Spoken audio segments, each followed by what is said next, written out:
Escritores, realizadores, actrices, actores, productores, editores, público cinéfilo. Todos somos Gente de Cine.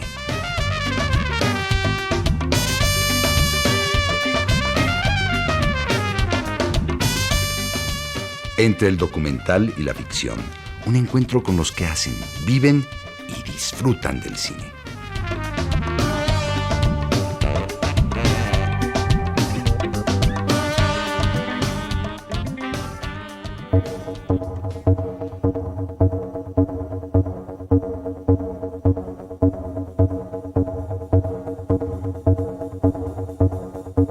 Desde la intimidad del hogar, es un placer llegar hasta ustedes para contarles muchas actividades en el cine que han iniciado o están por arrancar. El día de ayer inauguró el 24 Festival Mix, Cine y Diversidad Sexual.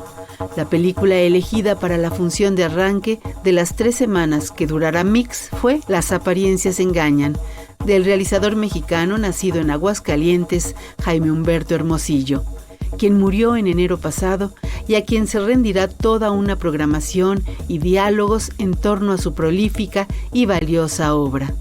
Mariana López Valenzuela nos dará más detalles de la importante trayectoria del realizador y conoceremos más de él mediante la conversación que sostuvimos con 2 expertos de nuestro cine en la charla La pasión de Jaime Humberto Hermosillo por el cine, según Carlos Bonfil y Rafaela Viña. El día de hoy, precisamente en estos momentos, está proyectándose la película inaugural del 18 Festival Internacional de Cine de Morelia, la cinta remasterizada Amores Perros, de Alejandro González Iñárritu, marca el inicio de una edición reducida en días, pero que mantiene la acertada programación que caracteriza a uno de los grandes festivales en el mundo.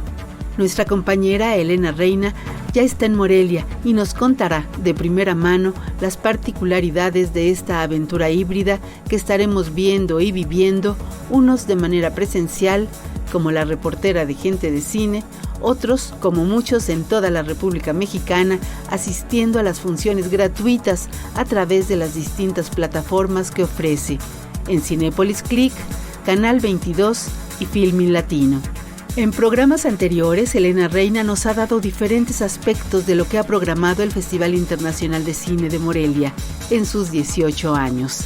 Ahora nos acercará al programa de exhibición, conversatorios y demás actividades reunidas en Foros de los Pueblos Indígenas 2020. Mucho cine por ver en línea y también en salas, en festivales y en funciones de estreno como Nuevo Orden, de Michel Franco. Es todo un tema del que comentaremos en otro momento porque esta vez ya no nos da el tiempo. Mientras tanto, les invitamos a verla y sacar sus propias conclusiones. Ya saben, nos da mucho gusto comunicarnos con ustedes a través de la radio y el cine.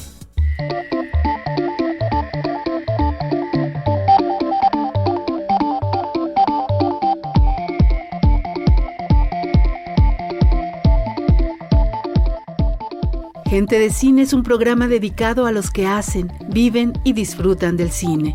Nos pueden escuchar los miércoles de 8:30 a 9:30 de la noche por el 1060 de amplitud modulada y en FM en el 96.5. En vivo y en línea por el Facebook Live de Radio Educación y en la página www.radioeducacion.edu.mx. Pueden bajar también la aplicación gratuita de Radio Educación para escuchar toda la programación de la emisora.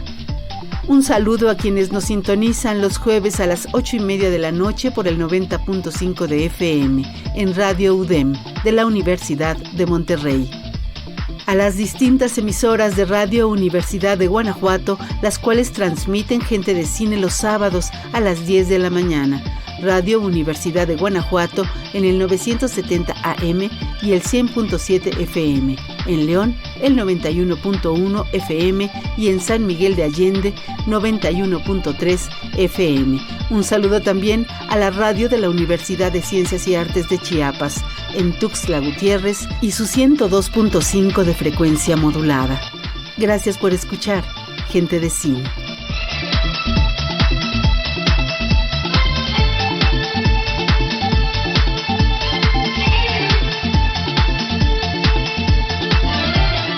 En la Ciudad de México esperamos sus comentarios a través de nuestras redes: Facebook, Gente de Cine, Twitter, @Gente de Cine, en Instagram, Gente_de Cine, y en Facebook Live de Radio Educación, justo ahora, mientras está transmitiéndose el programa, el miércoles de 8:30 a 9:30 de la noche. Facebook Live de Radio Educación. El Festival Internacional de Cine de Morelia es una de las aventuras cinéfilas más valoradas y disfrutables. Al festival acude gente de muy distintos lugares y con muy diferentes experiencias. La posibilidad de conversar y compartir rodeados de cine, bellezas naturales y arquitectónicas es parte de los atractivos de este festival.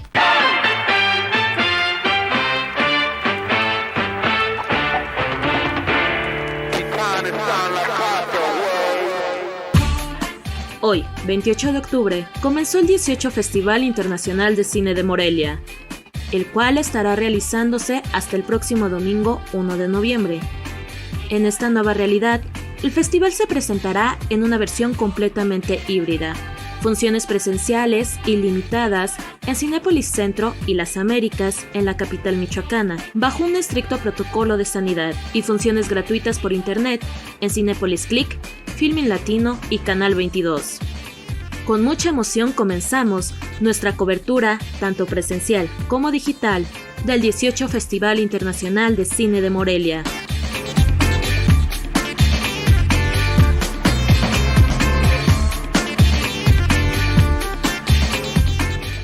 La semana pasada ya les hablamos de varias de las actividades y películas que se podrán disfrutar en el 18 Festival Internacional de Cine de Morelia.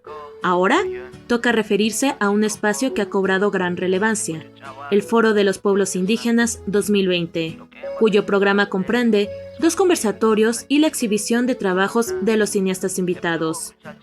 Los conversatorios tienen como objetivo el intercambio de reflexiones entre los cineastas participantes, en torno a los factores que modulan y reflejan la identidad indígena en el contexto de la sociedad contemporánea, desde la perspectiva de la creación cinematográfica. Se hablará de diferentes experiencias y aspectos como la lengua, la música, las tradiciones, la pertenencia a una comunidad o a un territorio, el desplazamiento y la migración, factores que contribuyen a la construcción identitaria de las comunidades. En la discusión sobre el cine indígena, la creación de las mujeres es otro de los temas importantes de reflexión.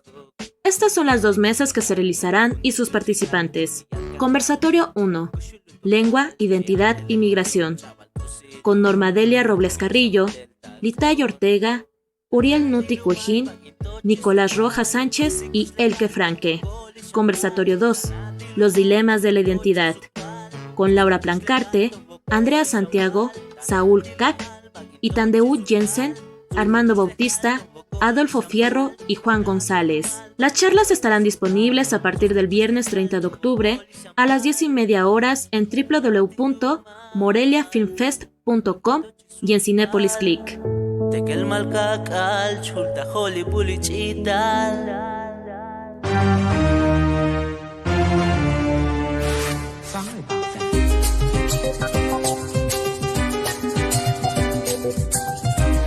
Como ya les mencionamos, este año Cinépolis Click será una de las sedes virtuales del 18 Festival Internacional de Cine de Morelia. Para poder ver las películas ahí, tienen que seguir los siguientes pasos. 1. Entra a www.moreliafilmfest.com. 2. En la liga FICM 2020, ingresa a programación. 3. Elige el día de tu preferencia y consulta los horarios de las funciones virtuales. Al igual que si fuera en un cine, tendrán horarios establecidos. 4. Dale clic a la función que quieras ver. 5. Ya en la película, sigue las instrucciones de Cinépolis Click. Es muy importante mencionar que todas las funciones de Cinépolis Click son gratuitas, pero todas tendrán un número de visionados limitados y solo estarán disponibles en territorio mexicano. También Canal 22 proyectará películas del Festival de Morelia. Del 29 de octubre al 1 de noviembre, presentará 4 programas especiales de los cortometrajes en competencia a las 10:30 de la noche.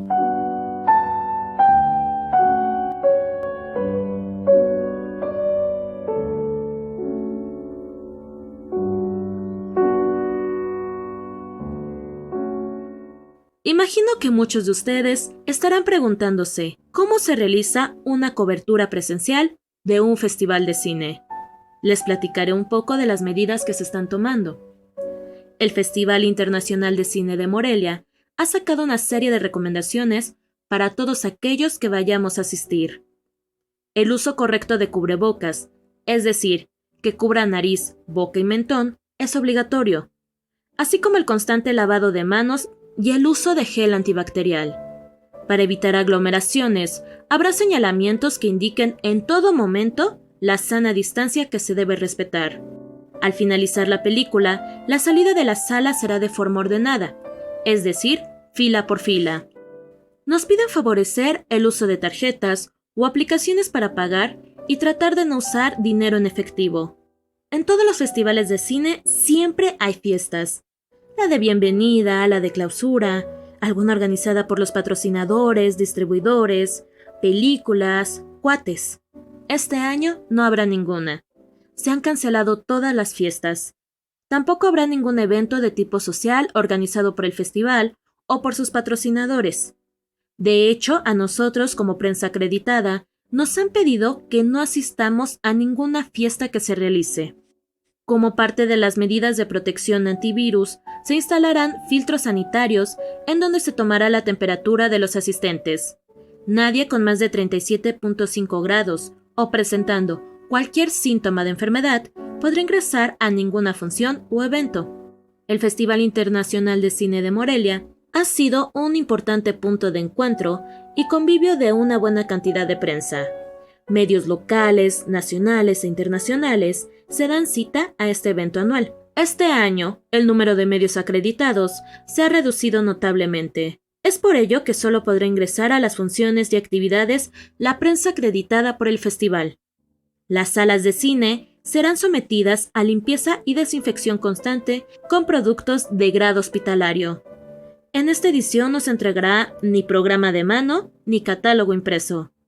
Todas estas medidas tendrán que ser seguidas por igual por parte de los asistentes, ya sean público, prensa o invitados.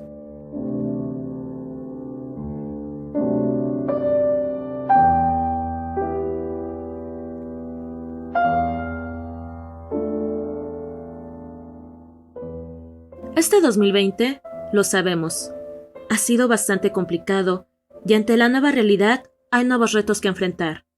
De verdad les recomiendo aprovechar la programación digital del 18 Festival Internacional de Cine de Morelia, que trae películas muy recomendables. Y síganos en nuestras redes sociales, donde estaremos subiendo información de lo que suceda. Twitter y Facebook, Gente de Cine, e Instagram, Gente-de Cine.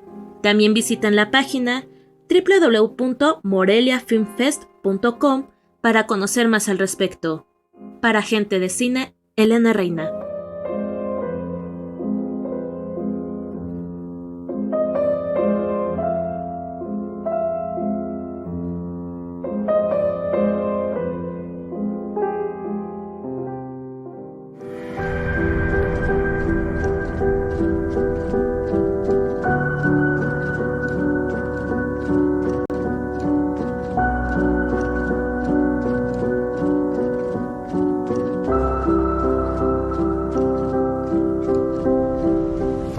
¿Han ido a Morelia en tiempos del Festival de Cine?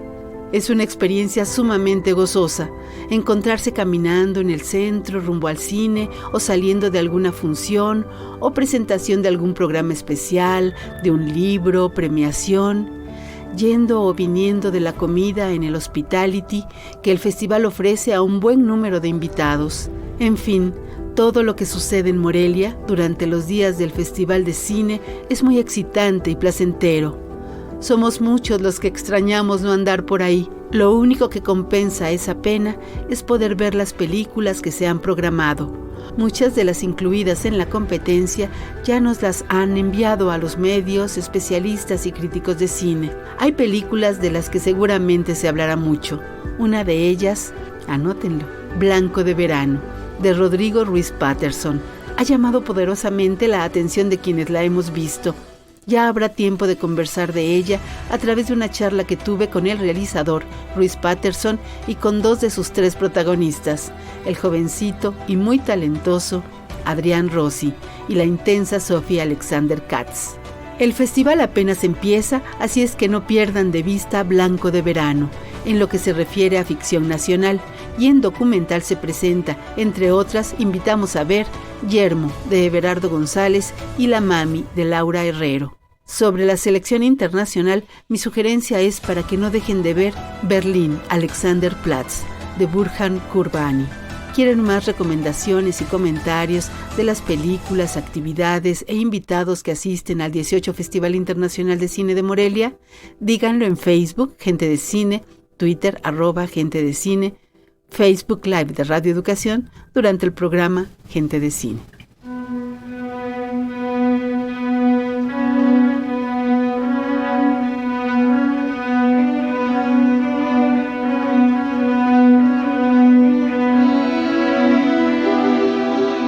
La última noche del mes de octubre, el martes 27, inauguró el 24 Festival Mix, Cine y Diversidad Sexual, con una coreografía especialmente realizada para esa ceremonia y un homenaje muy emotivo al gran cineasta mexicano, el siempre sonriente, jovial y transgresor Jaime Humberto Hermosillo.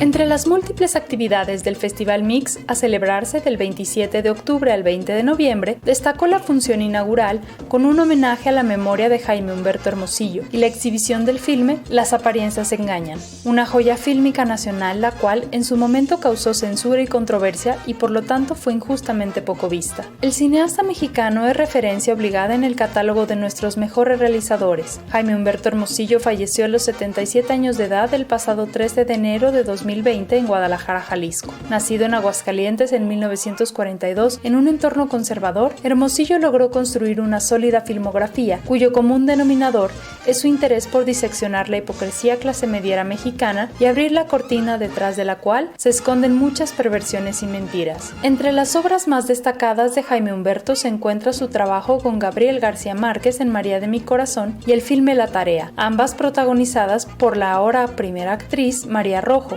antes joven, inquieta y arriesgada. También destaca La pasión según Berenice, la cinta Naufragio y Amor libre. La Cineteca Nacional, la Fundación Carmen Toscano y la Academia Mexicana de Artes y Ciencias Cinematográficas reconocieron a uno de los pilares del cine nacional, Jaime Humberto Hermosillo, con la medalla Salvador Toscano al mérito cinematográfico en 2012. Así habló del cineasta Catherine Bloch, subdirectora de investigación y acervos de la Cineteca Nacional, al dar a conocer el homenaje. Hace 10 años, la Cineteca Nacional coeditó con la editorial Océano el libro Jaime Humberto Hermosillo en el país de las apariencias, de Arturo Villaseñor.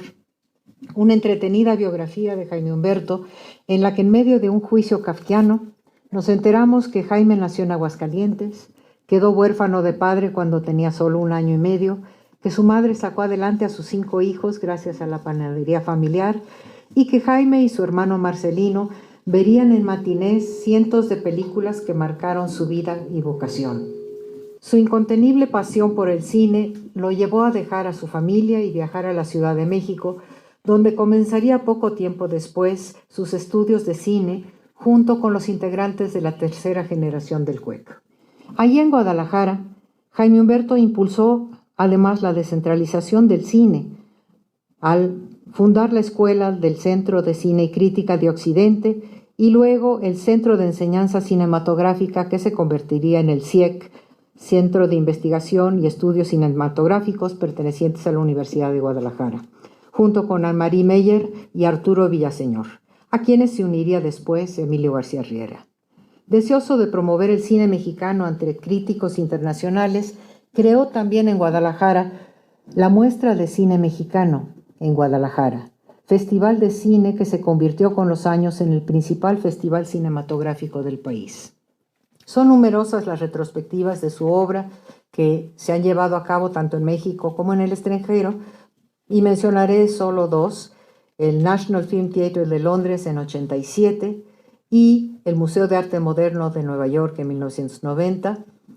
Un gran homenaje se le hizo en 1999 al nombrarlo creador emérito del Sistema Nacional de Creadores de Arte. Los intereses de Jaime en el ámbito cultural lo han llevado asimismo a dirigir obras de teatro, dar clases de cine en Guadalajara, Aguascalientes y en la Ciudad de México, a traducir a Eugene O'Neill y hasta planear 3 óperas, una de ellas con Nato Megoyan. Sus películas han sido premiadas a nivel internacional, con, por ejemplo, el Gran Coral del Festival de Cine de La Habana para La Tarea Prohibida, el Premio SICAE en el Festival de Biarritz para María de mi Corazón y el Premio Especial del Jurado en el Festival de Cine de Moscú para La Tarea. Y a nivel nacional ha recibido personalmente 6 premios Ariel, además de varias Diosas de Plata, entre muchos otros reconocimientos y preseas. La pluralidad de su talento, la entrega total a su vocación y su excepcional disciplina de trabajo hacen de Jaime Humberto Hermosillo un creador admirable y un personaje único en la historia del cine mexicano.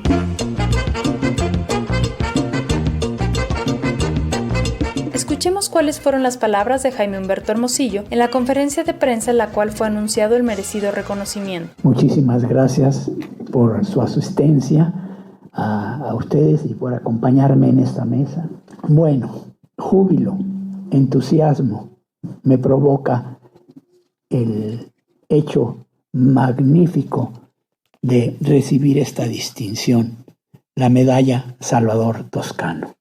Ya desde el homenaje que la medalla en sí representa parece pionero de nuestro cine, pero estamos aquí en la sala Alejandro Galindo de la actual Cineteca, y Alejandro Galindo recibió también esta medalla, y quiero decir de una manera muy sencilla, como homenaje a don Alejandro Galindo, que varias de mis películas hubiera yo querido llamarlas una familia de tantas, incluido un guión que actualmente escribo. En fin, don Alejandro, aquí estoy. Muchas gracias por permitirme compartir con ustedes este júbilo, porque otros premios se pueden recibir 2 o 3 veces en la vida. Una sola vez.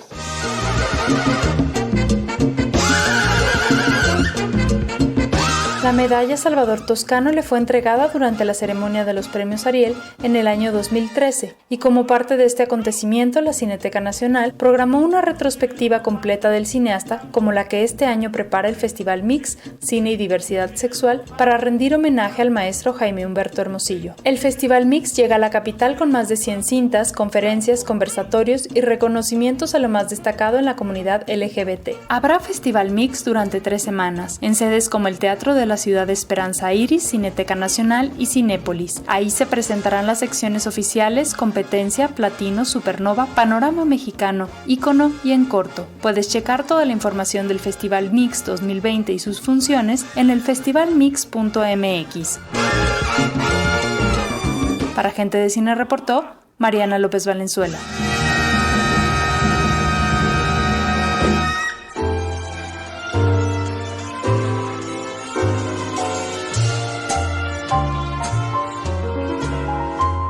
¿Han visto alguna o algunas películas de Jaime Humberto Hermosillo? ¿Qué les parecen? Comuníquense en Facebook y Twitter Gente de Cine y díganoslo. Como nos lo dijeron 2 de los estudiosos y críticos más solventes del cine nacional e internacional. Ambos son escritores y se han ocupado con sensibilidad y talento del cine mexicano y sus cineastas. Comparten varias pasiones y gustos, como el cine de Roberto Gabaldón, de quien han escrito notablemente. Los 2 son críticos de cine, articulistas y escriben, ahora por casualidad del destino, en el mismo diario. Carlos Bonfil publica en el periódico La Jornada desde hace ya más de 20 años, especialmente los domingos, aunque es fácil encontrar sus críticas en algunos otros días.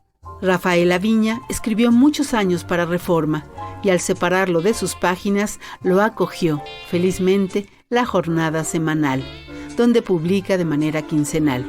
A los dos los invité a una charla informal para que me hablaran de Jaime Humberto Hermosillo y su pasión por el cine, según Carlos Bonfil y Rafael Aviña. Estas son las primeras películas que recuerdan del cineasta. El primero en evocarlo es Carlos Bonfil. La Tarea fue la primera que yo recuerdo haber visto. En todo caso, la que más me sorprendió por la forma, es decir, la idea de una sola toma, y porque había causado mucho revuelo en ese momento con la censura, bueno, con los censores, digamos, en los medios y todo, que estaban escandalizados. Pero lo que me pareció muy interesante es que era la primera película que yo veía, y tal vez por eso la retengo, que estaba abordando directamente el tema de la prevención del SIDA, la prevención del VIH, porque hablaban explícitamente del condón. Y eso era raro verlo en una ficción que tuviese ese propósito didáctico de prevención, y me sorprendió. Sin duda había visto yo otras películas anteriores de él, pero esa fue la que en ese momento me marcó. Luego, claro, la que ya afectivamente sentí que era mi favorita y que sigue siéndolo, es Intimidades en un cuarto de baño. Entonces, sí, ahí no era tanto por lo que abordaban, ¿ya?, sino por la manera que tenía de narrar todo en un espacio también cerrado y de hacer del espejo una cámara y de pasar personaje por personaje, haciendo verdaderamente una develación de su intimidad, y ese lenguaje franco, directo, en esa forma, me pareció también novedoso y muy atractivo. En tu caso, Rafael Aviña, ¿cuál fue tu primer contacto con Jaime Humberto? Mira, me parece, no sé si fue alguna de estas dos películas que las vi, ni siquiera, bueno, una sí recuerdo haberla visto en la vieja Cineteca Nacional, la otra no sé si la vi en la televisión. La verdadera vocación de Magdalena, que era su primera película industrial, con Carmen Montejo y Angélica María y Javier del Campo, de la Revolución de Emiliano Zapata. Y la otra, que es una película que a la distancia me parece fascinante y además extraordinariamente bien hecha. La volví a ver hace poco y realmente estaba muy impactado de la manera en que está filmada, que es Matiné. O sea, Matiné me pareció una película muy bella y muy padre y muy emotiva, una por las referencias cinematográficas, o sea, porque hay esta pasión cinéfila de Hermosillo, está ahí, que siempre la tuvo, ¿no? Y que estaba referenciada en múltiples películas. Pero aquí, además de todo esto, esta relación que yo en su momento cuando la vi, quizá no lo capté tan bien, pero te das cuenta que hay una relación gay entre la pareja protagónica. O sea, pero es una relación realmente muy padre. Y además que se involucran dos niños que viven estas aventuras cinéfilas y el crimen, etcétera. Pero lo que me parece verdaderamente magistral es la secuencia final, porque es algo muy raro en Hermosillo. O sea, Hermosillo para mí siempre ha sido un director de actores y sobre todo de tramas, o sea, de tramas muy bien hiladas sobre lo cotidiano, sobre la clase media, sobre las aspiraciones de los personajes de clase media. Pero aquí, a diferencia de todas sus películas, hay un manejo de la acción y de las situaciones tan bien hecho. O sea, imagínense filmar en lo que era el caos de la nueva basílica que estaban por terminar de construir, la antigua basílica, la cantidad de gente que está ahí y que tú te das cuenta que no son extras. O sea, están filmando con personas que no son extras y que tú veas así judiciales y los Bonilla y... El Pecas. Bueno, sí, que están avisando que están avisando, Armando Martín, el Pecas, que está avisando a la policía y todo esto.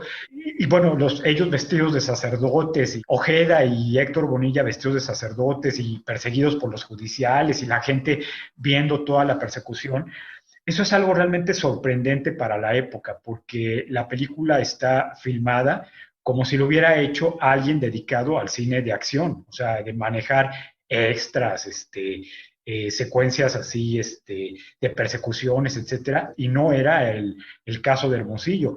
pero lo hace de manera extraordinaria. Y la verdad es que esa película, no sé si sea mi favorita, pero es una de las que más me gustan, al igual que Naufragio, y también la que menciona Carlos. Cuando yo vi Intimadas en un cuarto de baño, fue tan revelador pensar en un director que tuviera la capacidad de decir tantas cosas de una manera tan sencilla, tan simple. A mí la verdad esa película me fascina y me impactó mucho cuando la vi.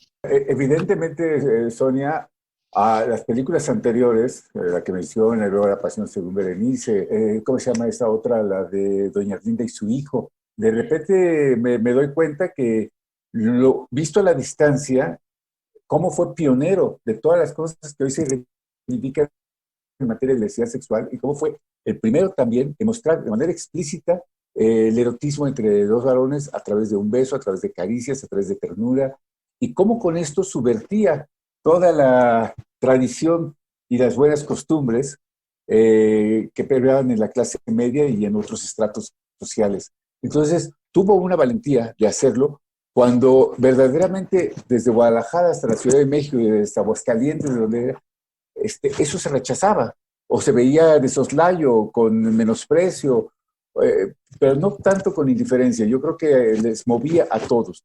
Y se agarró por parte de la comunidad lésbico-gay esa película como emblema de uno de los primeros gestos de tolerancia, de cuestionamiento de las relaciones familiares en nuestro medio. Y yo creo que eso creó un impacto que hasta la fecha ninguna otra película lo pudo superar. Había, por ejemplo, El lugar sin límites, evidentemente. Era una película muy, muy interesante por la manera en que trataba la homofobia, pero estos tintes negros de Ripstein no estaban en Hermosillo. Por el contrario, había algo verdaderamente luminoso, sonriente, en que por primera vez se estaba viendo con naturalidad el amor homosexual, el amor entre varones.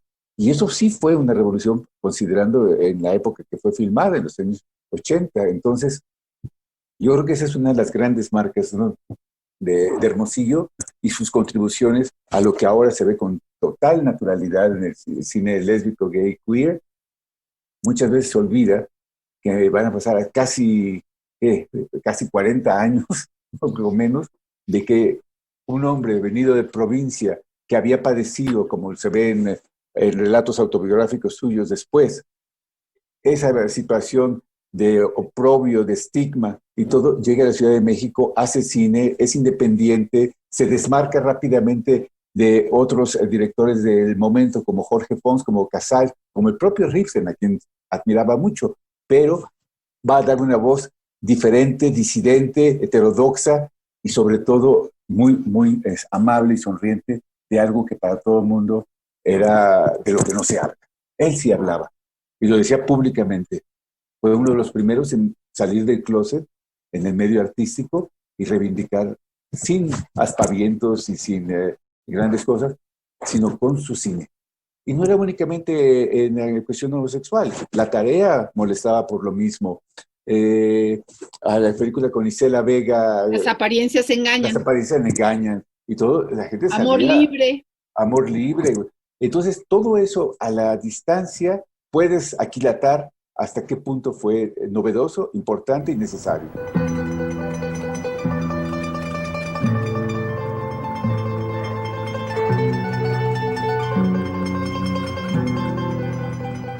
Jaime Humberto Hermosillo se distinguió desde muy al principio de su carrera fílmica por la peculiaridad de sus temas y la forma de contar sus historias. Fue un precursor de estilos y temáticas que darían fama internacional a cineastas como Pedro Almodóvar. Si quieren comentar lo que piensan del cine de Hermosillo, háganlo por Facebook, Gente de Cine, Twitter, @Gente de Cine.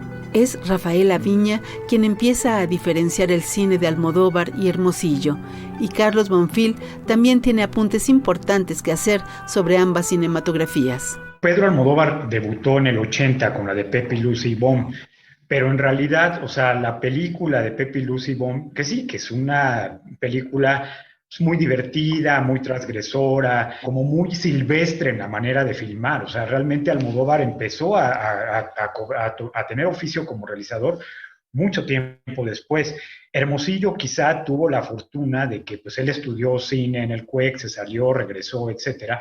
Entonces era alguien que sabía filmar, o sea, sabía colocar la cámara, etcétera, etcétera. Yo creo que por eso se nota y lo vemos en La verdadera vocación de Magdalena, que es su primera película, que pese a la aparente simpleza de la película, es una película muy eficaz, muy bien hecha, muy entretenida, muy divertida, que además aquí nada más un dato curioso, originalmente no iba a ser Carmen Montejo ni Angélica María, sino Julisa y Rita Macedo, las protagonistas. Los productores que estaban aportando dinero para que fueran ellas dos, o sea, madre e hija en la vida real, no les gustó el argumento de Hermosillo y entonces rechazaron el papel y finalmente contrataron a Angélica María y a Carmen Montejo.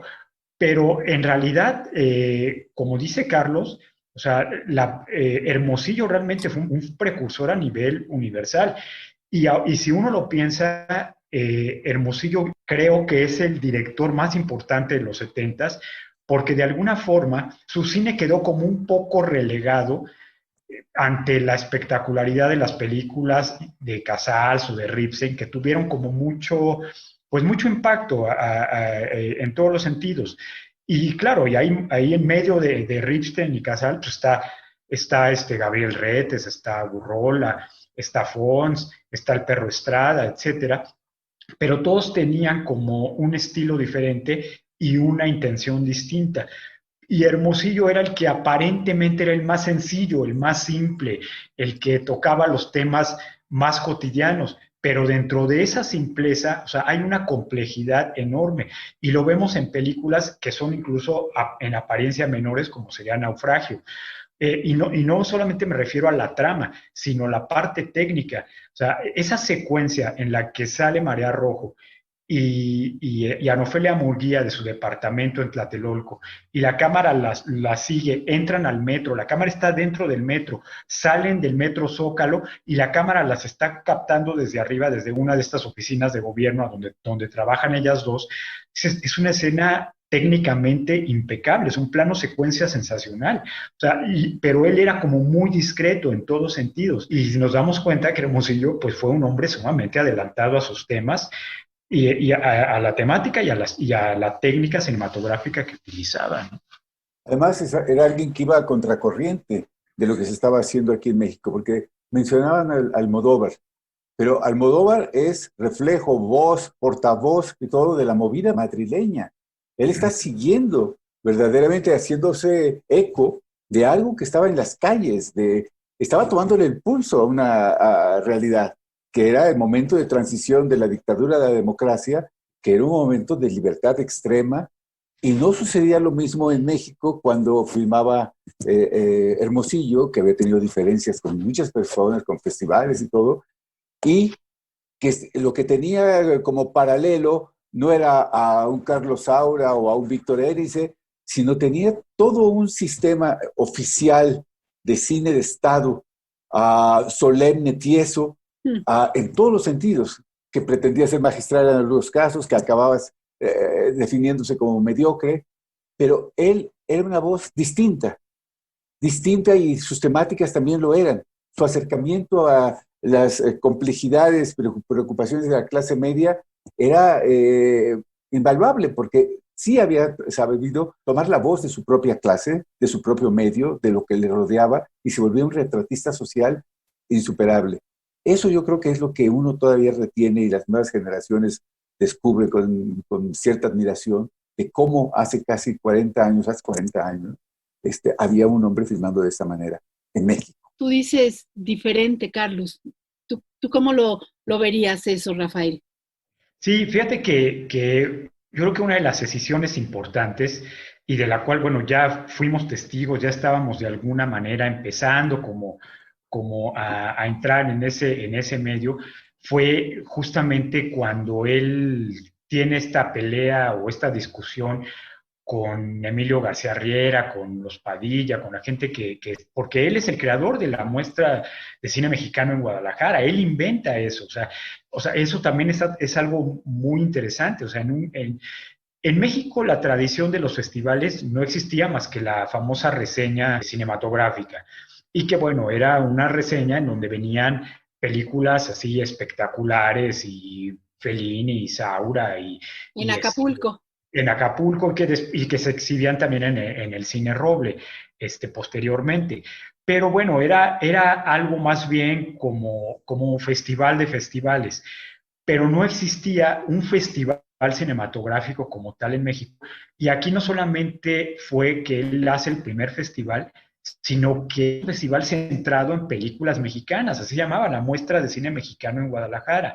Entonces, él inventa esto y allá en Guadalajara, pues ellos se dan cuenta que es un nicho y que es un negocio extraordinario hacer todo eso. Él lo veía más bien como una manera de catapultar el cine que se estaba haciendo en una época en donde el cine mexicano estaba, no es que estuviera estancado, sino que no tenía como una salida. Si él inventa eso a mediados de los años 80, el cine más valioso que se hacía, como sabemos, era el cine independiente. O sea, Claudio Isaac, Alejandro Pelayo, bueno, estas pocas películas que se hacían en los años 80, que sobresalieron, Redondo, por ejemplo, etcétera, que se hicieron en esa época. Entonces, él trataba de darle salida a eso, el concurso de cine experimental de los 80, bueno, del 85, el tercer concurso de cine experimental. Y cuando él truena con Guadalajara, pues bueno, ya Guadalajara después se volvió un festival internacional, etcétera, etcétera. Y es cuando él, o sea, con Hermosillo, como diciendo un diálogo de película de Tintán, se crece al castigo y empieza a hacer un cine totalmente no industrial, totalmente independiente, de la manera más paupérrima, pero inteligentemente posible, y es cuando hace intimidades en un cuarto de baño, cuando hace la tarea prohibida, justo en el momento en que este Festival de Guadalajara ya se estaba convirtiendo en otra cosa. Entonces eso me parece también sumamente meritorio, ¿no? Lo que hizo Hermosillo en su momento.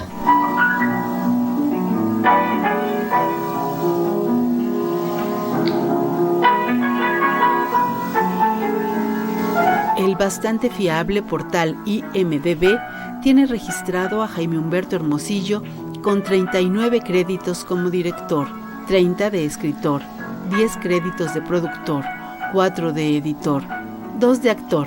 Interpretó a un embajador en la película de 1977, Cuartelazo, dirigida por Alberto Isaac. Años antes, en 1970, hizo un papel en la película Los meses y los días de Alberto Bojorquez. ¿Lo recuerdan? Está difícil, ¿verdad? La obra de Jaime Humberto Hermosillo y en general el cine mexicano de la década de los 70, 80 y más. Es bastante desconocida, ¿no les parece? Esperamos su respuesta por Facebook Gente de Cine, Twitter @Gente de Cine y en el Facebook Live de Radio Educación durante el programa. Un cambio drástico ocurrió en el cine en su tránsito del muy costoso y aparatoso filmado en 35 milímetros al digital, una experiencia más accesible y que para muchos ofrece más posibilidades de experimentación, en definitiva, más libertades, es el cine digital. De cómo lo vivió Jaime Humberto Hermosillo nos comentan Rafael Aviña y Carlos Bonfil. Yo creo que a mí lo que más me interesó de Hermosillo, lo que más aprecié, fue la actitud moral.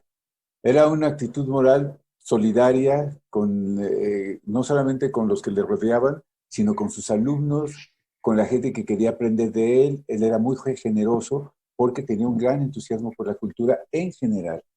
Era alguien que apreciaba el teatro, le fascinaba O'Neill, que apreciaba la literatura, Joseph Conrad, Shakespeare, que estaba todo el tiempo al tanto de la novedad en el teatro y en el cine, que tenía una sala de cine en su casa, mucho tiempo antes de que se pusiera de moda, que estaba totalmente deseoso de ponerse al día con la tecnología de una manera muy similar al que hacía Carlos Monsiváis.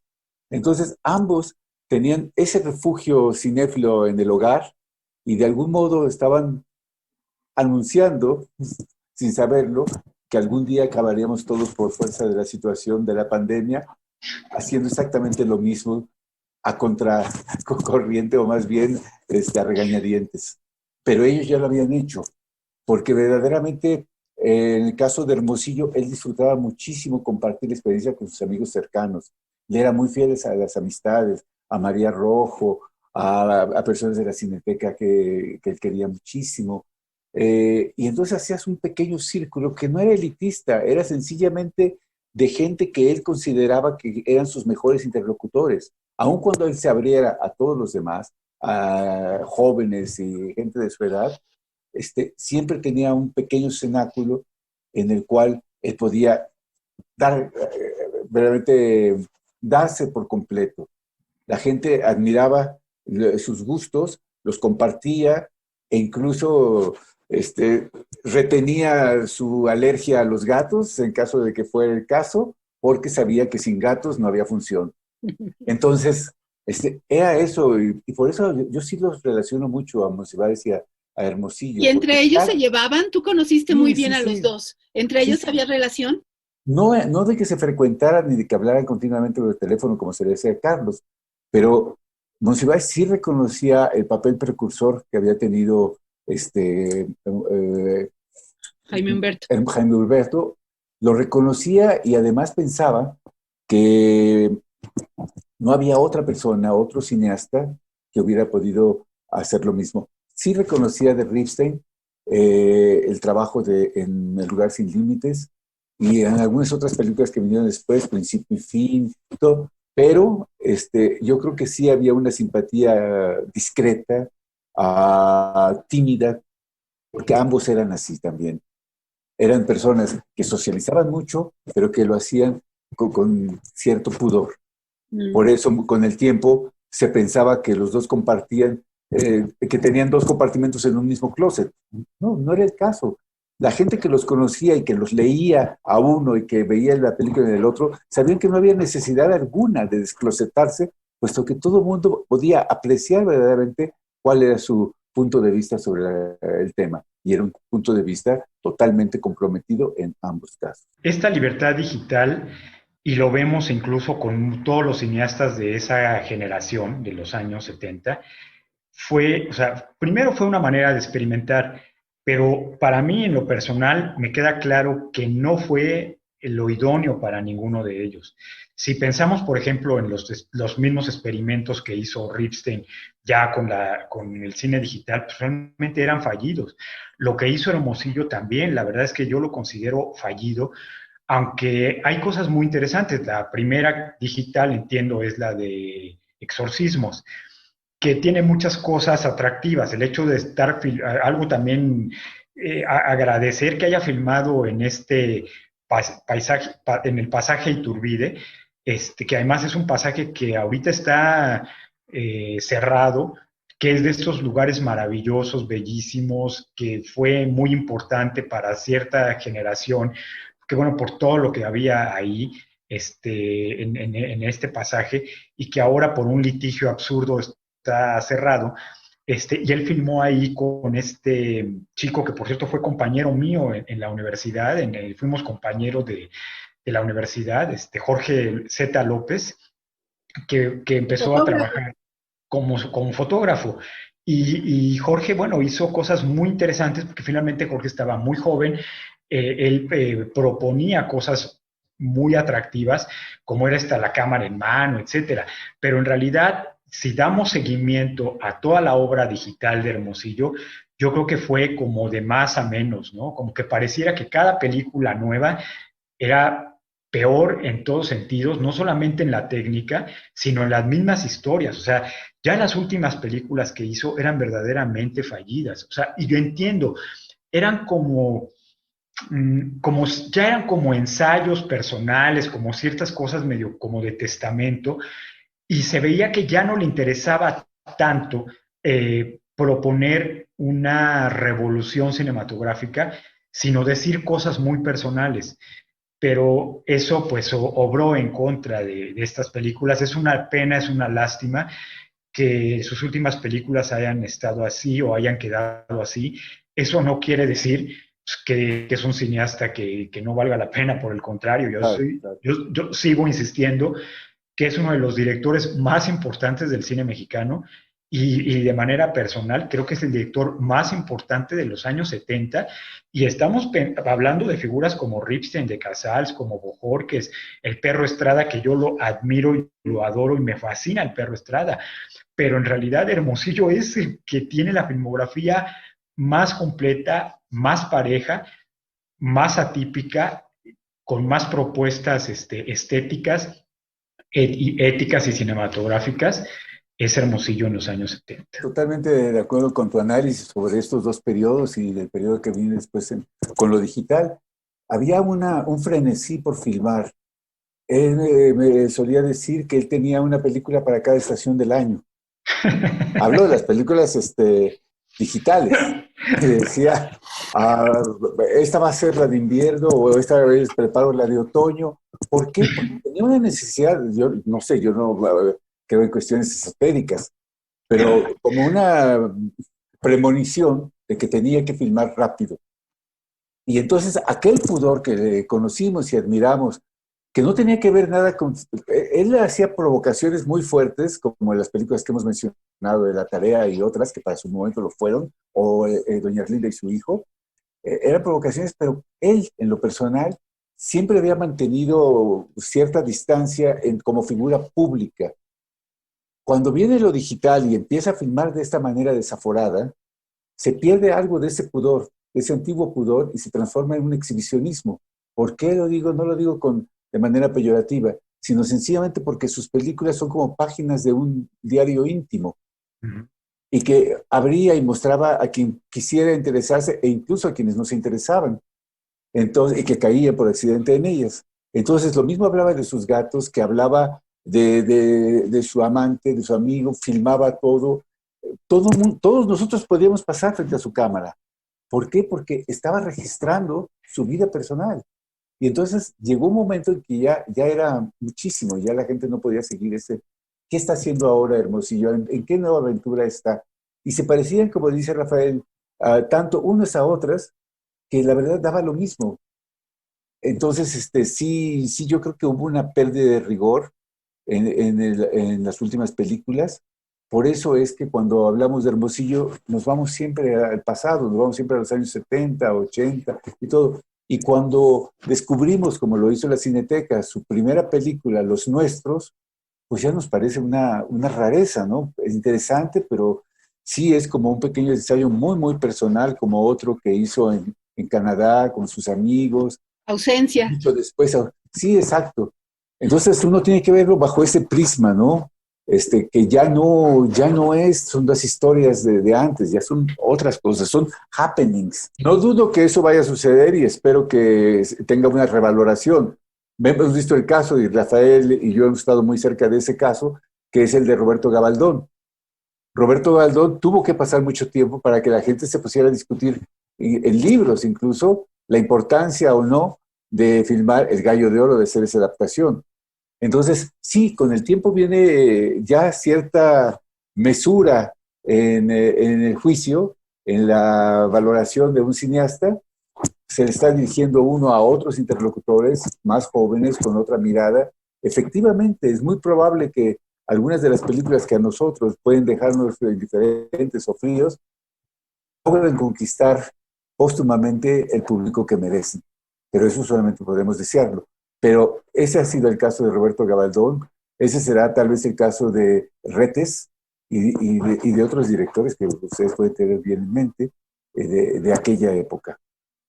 Cierto. Es una manera muy interesante también de entender lo que fue el cine de los años 70, que ahora está muy a discusión cuando se dice políticamente que México en la creación cultural está regresando a los años 70. Es cuestión de fideicomisos, cuestión de todo esto, que se está queriendo hacer un cine a partir del Estado y con la visión del Estado y ciñéndose a las exigencias del Estado. Entonces, si uno vemos la creación de los años 70, podemos tener un punto de comparación para pensar bien qué es lo que está sucediendo actualmente en México con respecto al cine. ¿Qué cine se está haciendo? ¿Quién lo está produciendo? ¿Qué pistas se están abriendo para que los creadores transiten por ellas? Es una cuestión que todavía está abierta porque hay mucha nebulosa en torno a esto que se irá despejando poco a poco, espero. Pensando en los años 70, o sea, estuvo marcado sobre todo por una crítica social muy fuerte, o sea, una crítica social que el propio Estado estaba permitiendo. Y de ahí, o sea, claro, o sea, no se podían decir muchas cosas, pero si uno analiza a profundidad ciertas películas de los años 70, la crítica podía ser brutal. Por ejemplo, en la película Cascabel de Araiza, hay momentos en donde verdaderamente hay diálogos que te sorprende que los hayan permitido en ese momento. Por ejemplo, están entrevistando a personas y entonces están hablando de la corrupción y entonces hay una parte en donde le preguntan a alguien, bueno, pero entonces ¿dónde empieza la corrupción? Y alguien dice, pues desde el presidente, ahí empieza. Y dices, wow, o sea, ese diálogo en 1976 es impresionante. O sea, la verdad, en un rollo muy presidencialista de nuestro país. Y de hecho hay películas que tienen este exceso de crítica que llega a grados ya de morbo, como sería Los Supervivientes de los Andes, la de La Isla de los Hombres Solos, etcétera.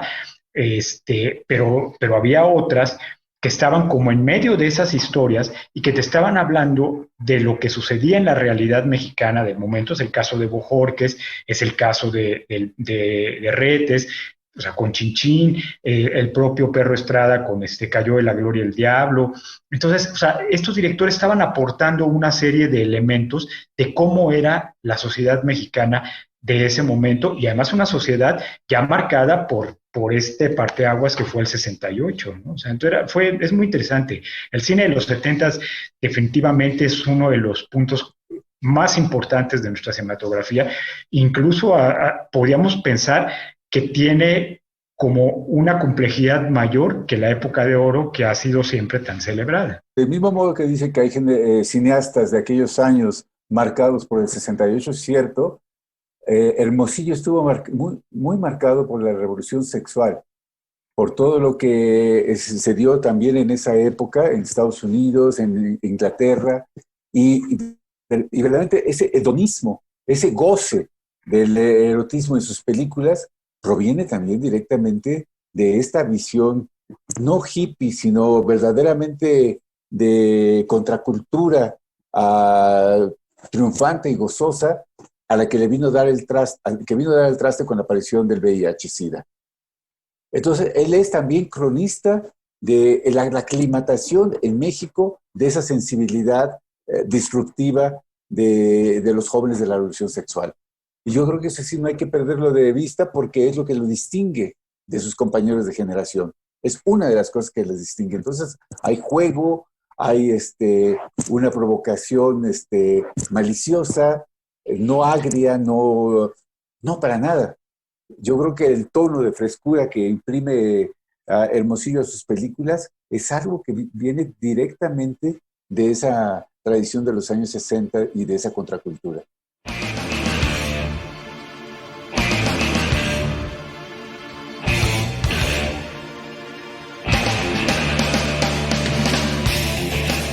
La obra más reciente de Jaime Humberto Hermosillo necesita ser revalorada a los ojos del mundo y la creación actual, mucha de ella cargada de testimonios en primera persona, donde la expresión profundamente íntima abunda.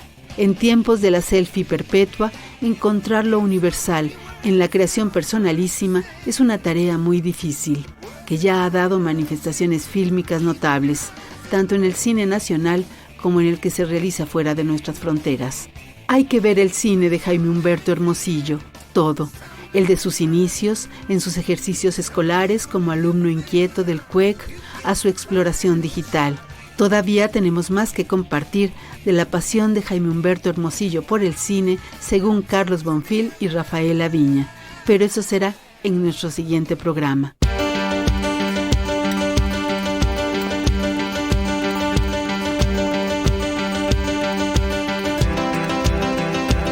Gracias por sus comentarios en Facebook, Gente de Cine, Twitter, @Gente de Cine, en Instagram, Gente_de Cine, y a los que hace también en el Facebook Live de Radio Educación durante el programa.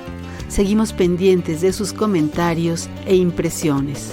Muchas gracias al equipo de Gente de Cine, Antonio Fernández, Ramiro Romero, Giovanna Hidalgo Gio, Brandon Correo, Daniel Rodríguez. Muchas gracias a Mariana López Valenzuela, a Lucero Díaz y a Elena Reina. Al micrófono Sonia Riquer, invitándolos para que escuchen la retransmisión los jueves a las 8:30 de la noche en Radio UDEM de la Universidad de Monterrey. Los sábados a las 10 de la mañana en las estaciones de Radio Universidad de Guanajuato, en San Miguel de Allende, en León y en Guanajuato capital. Y en la radio de la Universidad de Ciencias y Artes de Chiapas, en Tuxtla Gutiérrez. Los esperamos la próxima semana, miércoles 8:30 de la noche, en otro encuentro con Gente de Cine.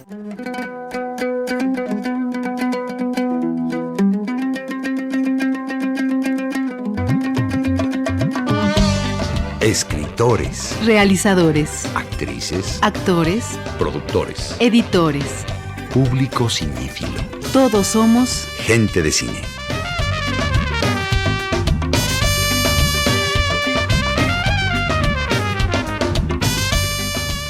Entre el documental y la ficción, un encuentro con los que hacen, viven y disfrutan del cine.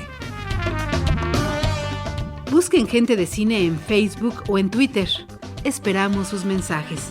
Ya saben, nos vemos en el cine y nos escuchamos en el 1060 de amplitud modulada. Es Radio Educación.